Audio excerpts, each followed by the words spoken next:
8h05, de volta com o Folha no Ar, primeira edição. Hoje, sexta-feira, dia 29 de janeiro de 2021. E o programa recebe com muito prazer o convidado de hoje, ex-presidente da Petrobras, Sérgio Gabrielli, economista, professor da Universidade Federal da Bahia, mas está em casa por conta da pandemia, naturalmente, né? E sua casa hoje em Salvador, conforme ele falava com a gente aqui no início do programa. Aliás, quem postou aqui agora um bom dia foi o Teseu, também acabei de falar o nome dele aqui hoje, é o coordenador do Sindipetro NF, mandando um bom dia aí para o senhor presidente. Aloysio, voltamos com você neste bloco no Folha no Ar, primeira edição. Presidente, só para lembrar, o Nogueira falou no início do primeiro bloco e agora no início do segundo da entrevista, o senhor está em Salvador, e lembrar que Salvador não é só a capital da Bahia, Salvador é a primeira capital do Brasil, né? E tem uma definição de um grande cineasta, Glauber Rocha, que dizia: eu não sou brasileiro, eu sou baiano. que é diferente. Para ele, Glauber Rocha era diferente. Mas o senhor é economista. O senhor participou do governo Lula, participou do governo Dilma. O Plano Real, que foi no governo Itamar Franco, em 94, ele foi capitaneado politicamente, logicamente, né? Politicamente. Tem uma série de economistas ali que estavam ao fundo, Edmar Baixa, o Marlan, Gustavo Franco, pessoa da PUC Rio de Janeiro, né? A turma da PUC. Controlaram a inflação, que era um legado, uma ressaca aí da ditadura militar, né? do milagre econômico, e conseguiu controlar a inflação, dar uma estabilidade que era uma loucura. As pessoas mais novas não se lembram o que era a inflação, né? Você comprar o dinheiro, R$100 seus, às 9 da manhã, não valiam mesmo às 9 da noite. Se estocava comida, né? É uma coisa, né? A gente tem memória um pouco curta. Mas, enfim, o Plano Real era baseado no tripé macroeconômico, né? Câmbio flutuante, meta de inflação e meta fiscal. E isso foi seguido no primeiro governo Lula, com Henrique Meirelles ali à frente do Banco Central, que era um deputado pouco conhecido, tucano ali de Goiás, mas que é um dado relevante. Foi o primeiro presidente do Banco de Boston não nascido nos Estados Unidos, né? Tem uma carreira no mercado muito exitosa. Foi abandonado no segundo governo Lula e de vez com Dilma e Guido Mantega, né, no primeiro governo Dilma, que foi a nova matriz, a chamada nova matriz econômica. Lógico que toda visão, perspectiva é fácil, mas o senhor acha que foi um erro essa aposta? Boa pergunta. Eu vou começar por agora. O que é que nós estamos vivendo hoje no mundo, em 2021? Nós estamos vivendo uma revisão completa dessa teoria do tripé macroeconômico. Né? Hoje, o mundo, os grandes países do mundo, quer dizer, os Estados Unidos, os países da Europa, o próprio Japão, começam a abandonar essa ortodoxia que relacionava taxa de câmbio flexíveis com metas fiscais de austeridade para sobrar recursos via superávit primário para pagar a dívida. Essa situação que foi dominante durante a década de 90 e os primeiros anos do século XXI, essa concepção macroeconômica está sob questão, mesmo que hajam dúvidas sobre essa questão. Qual é a grande questão nesse momento? Quer dizer, os estados passam a ser extremamente relevantes nas economias, de novo.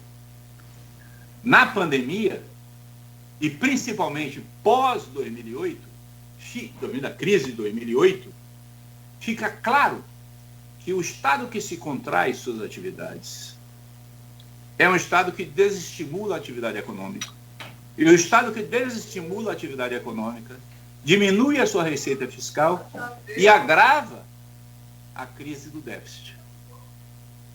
Portanto, só com medidas muito rígidas de contração da atividade econômica, de aumento da situação grave da sociedade, você é capaz de separar recursos para pagar a dívida a um grupo privilegiado da sociedade que é capaz de comprar títulos da dívida. Então, essa transferência de renda está implícita no modelo do tripé macroeconômico. E essa transferência de renda, que estava implícita no modelo do tripé macroeconômico, está sob questão hoje nos grandes centros acadêmicos, nos grandes centros econômicos, no FMI, no Banco Mundial, nas grandes organizações multilaterais. Não estou nem aqui defendendo o que se chama de nova teoria monetária, que coloca uma expansão da moeda como uma possibilidade quase ilimitada. Mas é fato, nós temos que reconhecer que países com capacidade ociosa na economia podem emitir moeda com taxas de juros baixas, quando as taxas de juros estão baixas, e essa emissão de moeda pode viabilizar a retomada do crescimento financiando a dívida pública, via emissão. Então, essa lógica macroeconômica, em 1990, quando o Plano Real foi feito, ela, evidentemente, que não era dessa maneira. Nós estávamos com a economia sob uma pressão inflacionária, com uma inércia inflacionária muito grande. Era necessário quebrar essa inércia inflacionária. O Plano Real, portanto, nesse sentido, foi um sucesso ao quebrar essa inércia em 1994. Mas, àquela época, nós já dizíamos, o Plano Real é um plano exclusivamente de estabilização que vai levar o país ao buraco, vai levar o país a reduzir a sua atividade econômica. E nós tivemos não somente a década de 80 perdida pela estabilização, pela alta inflação, mas a década de 90 também tivemos ela perdida pelas políticas de austeridade. Então, consequentemente, nós combatemos a inflação, sim, mas aumentamos o desemprego, diminuímos a atividade econômica. Quando veio a década de 2000, particularmente a partir de 2003, nós começamos a fazer uma inflexão. A política, o governo brasileiro, a partir de Lula, aumenta o gasto público, principalmente os investimentos, mas, ao mesmo tempo, aumenta a receita, porque o crescimento da economia permitiu que a receita fiscal crescesse. Então, os déficits públicos caem durante o governo Lula, porque a economia estava crescendo. Então, nós crescemos em 2003, a 2006, a 2010, a 2014. Chegamos em 2014 e aí começa a entrar em crise a economia. Por várias razões também. Inclusive, como mencionei, pelo preço do petróleo, mas não só por causa do preço do petróleo. O fato é que essa fase de expansão da economia brasileira, essa fase áurea da expansão da economia brasileira, aproveitou-se muito bem dos preços internacionais dos produtos primários, a taxa de câmbio variou e nós apreciamos a moeda, o que provocou problema para a nossa indústria, mas viabilizou a nossa substituição de importações, mas viabilizou o nosso aumento de importações. Então, consequentemente, nós tivemos vários elementos aí ao longo do período Lula que fizeram, e Dilma, que fizeram a economia crescesse. Não acho que nós tivemos uma herança negativa. Ao contrário, nós deixamos as maiores reservas internacionais, 330 bilhões de dólares de reservas. Nós pagamos o FMI, nós pagamos a nossa dívida externa pública, nós viabilizamos a expansão, tivemos a menor taxa de desemprego da história em 2014, tiramos 40 milhões de pessoas da pobreza absoluta, acabamos a fome no país. Então, objetivamente, a herança do período Lula não pode ser considerada responsável pela crise atual. Ao contrário, são decisões daquela época que estão mantendo o mínimo de coisas agora. Porque se nós não tivéssemos um Bolsa Família, imagina o que seria a pandemia se nós não tivéssemos uma Bolsa Família. Imagina o que seria a pandemia se nós não tivéssemos a capacidade de viabilizar, por pressão inclusive da oposição, via Congresso, a aprovação do auxílio emergencial de R$600, que o governo quer diminuir agora, já diminuiu e quer acabar. Imagine o que seria a economia se nós não tivéssemos um pré-sal descoberto e desenvolvido por nós na Petrobras. Você imagina o que seria a economia se não tivesse o pré-sal? Porque naquela época, o que hoje, os que estão hoje no governo diziam que o pré-sal era uma ficção, era uma invenção do PT, que era inviável tecnicamente, que era inviável economicamente. Então, é importante analisar esse período, tanto no ponto de vista acadêmico, teórico, quanto do ponto de vista da experiência da história econômica, sim. Presidente, tem o Teseu Bezerra, que o Cláudio Nogueira citou, ele faz aqui uma intervenção no streaming, presidente de Petro do Norte Fluminense, e se referindo aos anos Lula e Dilma, ele coloca assim: foram os melhores tempos em que a Petrobras viveu. Cresceu e ajudou o país com as medidas tomadas pela gestão da Petrobras. Hoje amargamos o fechamento dos estaleiros e a diminuição da empresa por uma questão meramente ideológica do governo Bolsonaro. E quanto isso, as poucas plataformas estão sendo feitas na China. O senhor quer comentar? O senhor quer... Não só elas estão sendo feitas na China, evidentemente, e na Coreia, em Singapura, e na Coreia do Sul, Coreia, né? Mas o que é mais irrelevante, que eu acho que é mais relevante, Teseu, é que as perspectivas para o futuro, as novas plataformas, não serão feitas no Brasil. Então você não tem nenhum horizonte do futuro. Não somente atualmente elas estão sendo feitas fora do Brasil, como as futuras provavelmente serão também feitas fora do Brasil. Por quê? Porque tiraram da Petrobras a capacidade de ser operadora única.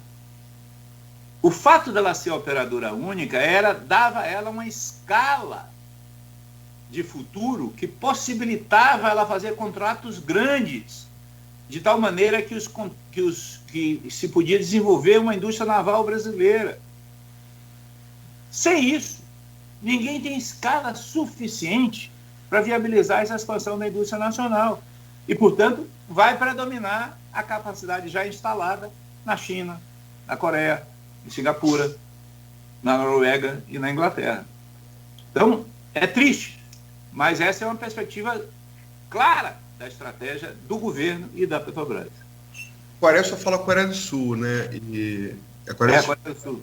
E na Grã-Bretanha, a destacar o papel que o petróleo tem na Escócia, né? Que quase levou eles à emancipação da Grã-Bretanha, né? Exatamente. É da Escócia. Mas tem aqui a Simone Barros, que saúda o senhor aqui. Bom dia, parabéns pela escolha do entrevistado. Transmita nosso abraço ao companheiro Gabriele, em nome de Meio Quilo, e Simone está aqui transmitido o abraço. Presidente, a gente pautou previamente para esse bloco que essa Universal canta a tua aldeia, né? Campos, se fala muito de royalties em Campos. E é um engano, porque Campos, embora tenha começado a receber royalties a partir do final, ali, 89, né? Começaram os royalties, mas desde que as participações especiais começaram a ser pagas, ali no ano de 2000, Campos sempre recebeu mais de PE, participação especial, do que de royalties, né? Sempre foi trimestral, sempre foi nossa maior renda. Falo nossa aqui de Campos. E desde que começaram a ser pagas no início do ano 2000, Campos teve em agosto e em novembro, né, 20 anos de participação especial, 0. O que trouxe um impacto tremendo nas contas públicas de Campos. Campos hoje, por exemplo, está acertando agora o salário de dezembro do servidor e está devendo 13º e uma crise econômica aguda. O que o senhor, falando de Campos, o que o senhor, e nessa correlação com o petróleo, ao que o senhor acredita isso? Os pés arados. Olha, eu não sei exatamente de cabeça, não não tenho de cabeça aqui quais são a produção de que campos estão associados à arrecadação de PE e de royalties da cidade de Campos. Mas são campos da bacia de Campos. O fato é que, se a arrecadação de PE, de participações especiais, foi a zero, é provável, aqui eu estou deduzindo que eu não tenho os dados na mão, não posso falar sobre os dados concretos, mas é provável que a produção dos campos referentes a essa participação especial caiu de um determinado nível para um nível abaixo do limite da pagamento da participação especial, porque não tem lógica sair de um determinado volume para zero se a produção está acima do nível mínimo de participação especial. Porque a participação especial é uma cobrança nos grandes campos, não é uma cobrança de todos os campos. Se a produção de um determinado campo cai abaixo desse nível, esse campo deixa de pagar a participação especial. Portanto, tem que analisar quais são os campos da bacia de Campos que são fonte geradora do pagamento dos royalties e participações especiais da cidade de Campos. Porque se foi para zero, a menos que tenha sido algum problema de mensuração temporária, e, portanto, tem que pagar o retroativo, é porque caiu abaixo do nível mínimo do pagamento de IPS, de participações especiais. Então, eu pediria aí ao povo do Sindipetro e a vocês aí para fazer uma investigação um pouco mais detalhada. Eu não tenho esses dados na mão hoje, então eu não posso falar com absoluta certeza. Eu estou falando em hipóteses, em tese. Porque a gente comentou aqui, o primeiro carregamento comercial de petróleo na bacia de Campos, e essa história eu sei bem, porque foi meu pai que cobriu o programa do Brasil, e na volta para o aeroporto ficou preso pelo DOPS, esperando ele no aeroporto, é de 77, né? Então, 77 para 2021, não sou muito bom em matemática, mas a conta não é difícil, né? São 23 mais 21, 44 anos. Eu estava falando com o Cláudio Nogueira, aqui no intervalo, do fato de, quer dizer, 44 anos de produção é muita coisa, né? A maioria dos campos da bacia de Campos são campos maduros. E o que se comenta abertamente dos petroleiros, que é a classe muito ativa da cidade, é que não interessa mais a Petrobras a exploração desses campos e, por isso, né, está se passando para outras empresas privadas. Essa realidade é inexorável, tendo em vista que o petróleo é um bem finito? Olha, cada campo inexoravelmente vai acabar. Certo? Ou seja, é verdade, sim. Em cada campo, a produção vai atingir um nível, vai ter um platô de produção e vai declinar. Isso é inevitável. Evidentemente que você pode prolongar a vida produtiva do campo, aumentando o investimento, usando tecnologias de recuperação avançada, fazendo novas intervenções e fazendo, portanto, com que o platô da produção prolongue-se mais tempo do que simplesmente deixar a natureza funcionar livremente. Portanto, a manutenção da produção dos campos maduros depende essencialmente da intervenção dos operadores dos campos, o que significa mais investimentos. Como é de mais investimentos, isso significa que o custo sobe. Não, o custo sobe, evidentemente que você tem que ter uma análise de que o investimento vai gerar uma receita futura que vai compensar o investimento e vai viabilizar a rentabilidade do campo. Então, é fato, analisando campo a campo, que isso acontece. Isso não necessariamente acontece com a produção de petróleo como um todo, porque, de um lado, você tem novas descobertas que introduzem novos campos que passam a produzir no lugar daquele que declinou, e você tem a utilização, como eu disse, de tecnologias de recuperação avançada, de recuperação terciária, e, portanto, que viabilizam você manter a produção mais longamente. Mas existe um outro aspecto que me parece extremamente importante para uma empresa que não é dona de apenas um campo, mas é dona de um conjunto de campos e de um portfólio de exploração grande, que é o seguinte: a indústria do petróleo é uma indústria que depende do conhecimento da geologia, da geoquímica, da geofísica, de cada realidade física de cada lugar. Isso só é obtido com a atividade de operação, de produção e conhecimento da natureza ao longo da sua intervenção. Portanto, os campos maduros, da mesma maneira que as pessoas maduras, trazem mais conhecimentos. Vão precisar de Viagra? Vão, porque a potência perde, mas vai ter mais conhecimento. Então, consequentemente, você abandonar campos maduros significa abandonar uma fonte de conhecimento que pode ser muito útil na aplicação de outros campos. Portanto, abandonar não pode ser uma regra inexorável dizer que todo campo maduro tem que ser abandonado porque não é rentável. Não é verdade. Cada campo maduro pode ser rentável em várias dimensões. Por exemplo, pode ter possibilidade de tecnologias de recuperação avançada que prolonga a vida do campo, que é o Viagra, ou pode ser pelo conhecimento, pela transmissão do conhecimento que aquele campo dá para outros campos e, portanto, dá rentabilidade em outras áreas. Portanto, tem que analisar caso a caso. Quer dizer, na bacia de Campos, como um todo, que é uma bacia madura, não há dúvida, produz desde 67, é menos madura do que as bacias do 77. 77, né? 77. Porque a primeira descoberta no mar foi em 67, eu acho, se não me engano. Mas a exploração comercial começou em 77. Exatamente. Então, mas desde 77 uma bacia madura. No entanto, havia um programa de aumentar a exploração nas áreas já concedidas da Petrobras para a descoberta de novos reservatórios dentro das áreas concedidas para poder compensar as áreas declinantes. Esse programa, se eu não me engano, está sendo abandonado. Que é um programa que viabilizaria você descobrir novas áreas no entorno e na proximidade de campos maduros, porque esses campos são grandes, não é apenas um poço que nós estamos falando. Nós estamos falando em áreas relativamente grandes da bacia de Campos.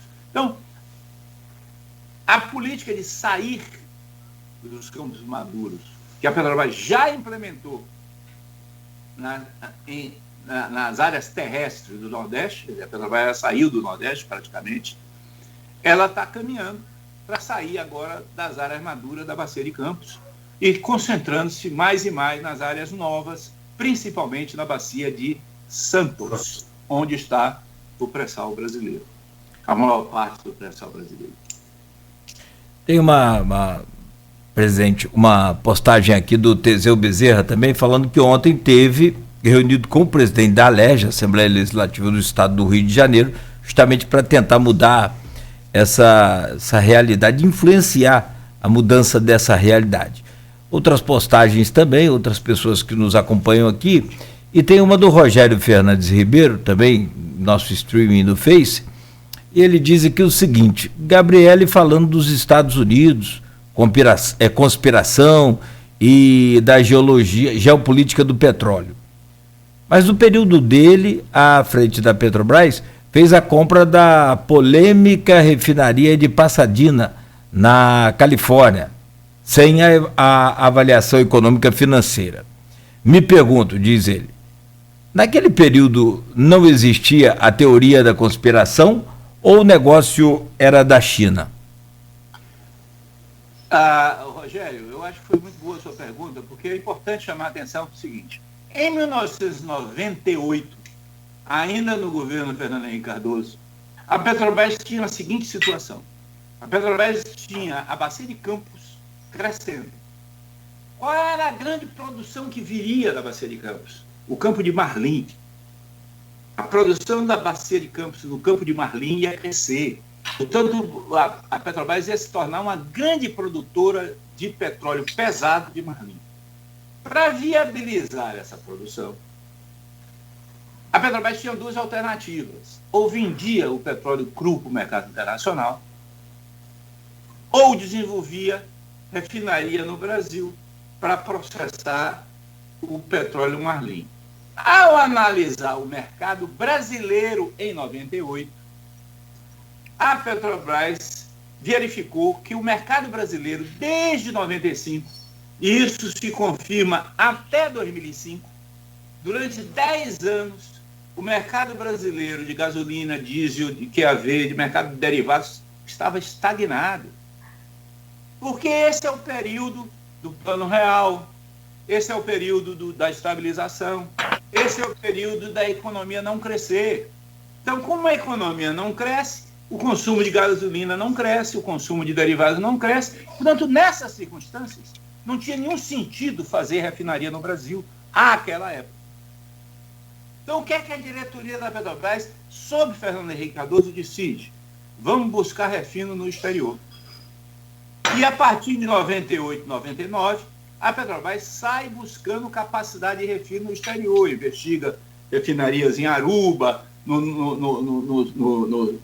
na América Central, no Golfo do México, e em 2005 encontra essa oportunidade na refinaria de Passadina. Vamos nos voltar em 2005. Qual era a situação em 2005? Em 2005 ainda não estava claro que o Brasil ia voltar a crescer, não estava ainda claro, portanto, a mudança da política da Petrobras de construção de refinaria no Brasil não tinha mudado, e você continuava crescendo a produção de Marlim. E ao crescer a produção de Marlim, você coloca a Marlim no mercado internacional, o que faz que, como toda vez, se um produto tem mais oferta, o seu preço cai, e, portanto, o desconto de Marlim em relação ao Brent aumentava. Então, a Petrobras precisava, em 2005, encontrar uma refinaria no exterior para produzir petróleo no exterior.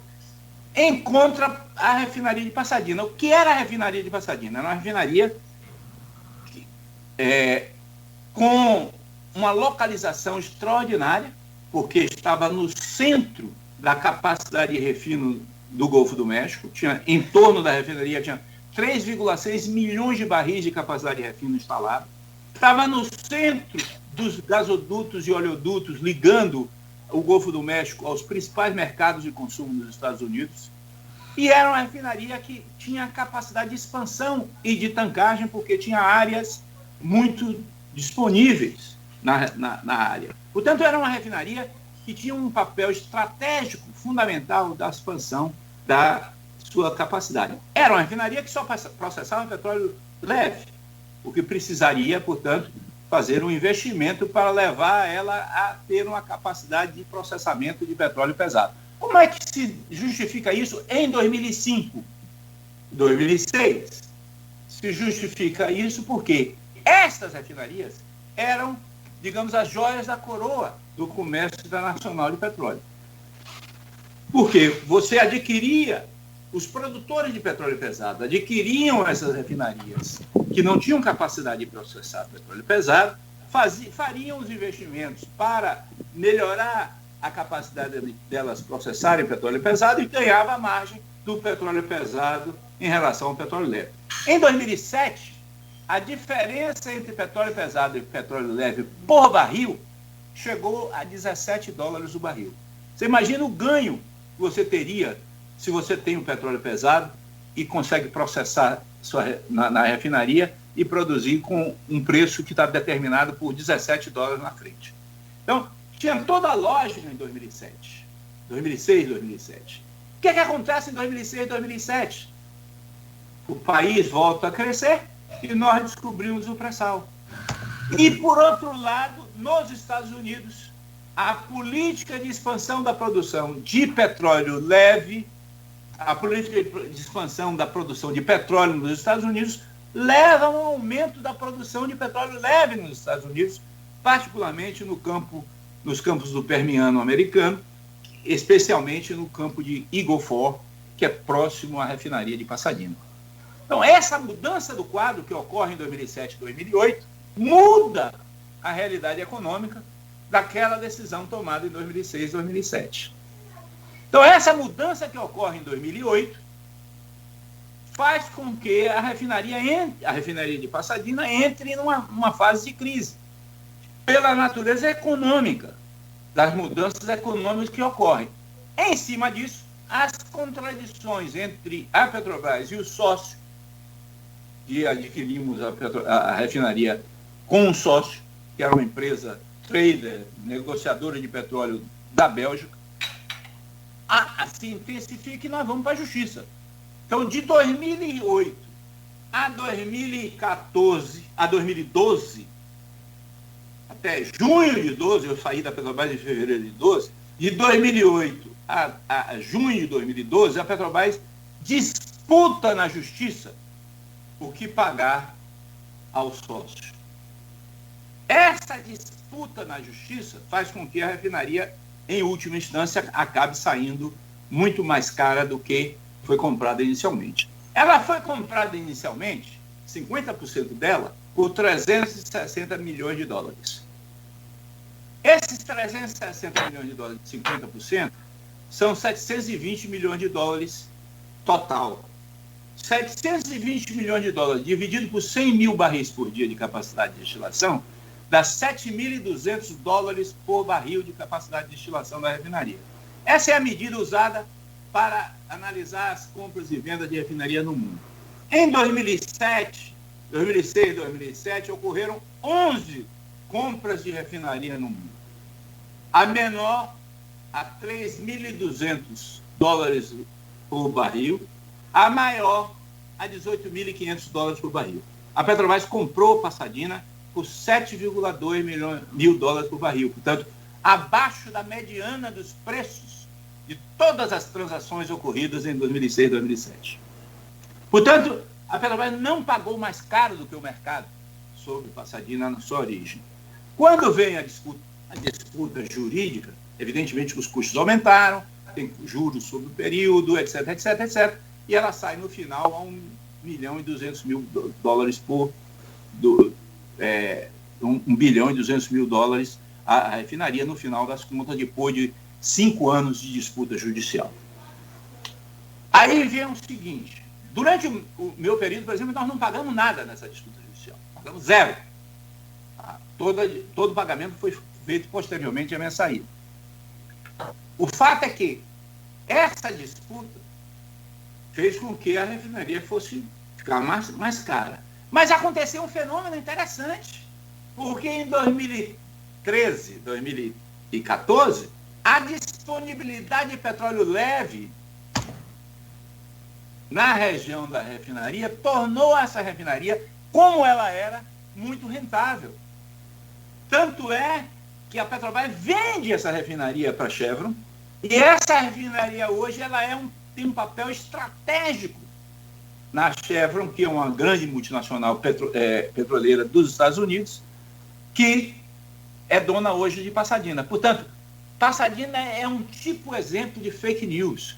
Foi criado na cabeça do povo que Pasadena era ruivinha, Pasadena foi um absurdo, quando, na realidade, foi uma decisão econômica tomada num determinado momento, que teve problema no outro momento, que virou um bom negócio no outro momento. Portanto, essa é a realidade do mundo do petróleo. Tem aqui, para terminar esse bloco, a gente começou falando sobre as duas participações especiais em Aradas de Campos, em agosto e novembro, e o senhor falou em tese que não teria os números mais precisos, e aqui o Teseu Bezerra, presidente de Petro, ele dá uma informação aqui uma explicação mais local. Sobre a participação especial de Campos, deixou de receber no segundo semestre de 2020, ela não foi por acaso, ela vem junto com a privatização de alguns campos que ocorreram em 2019 e principalmente com a hibernação de várias unidades, ou seja, uma parada total de várias plataformas. Ele segue aqui.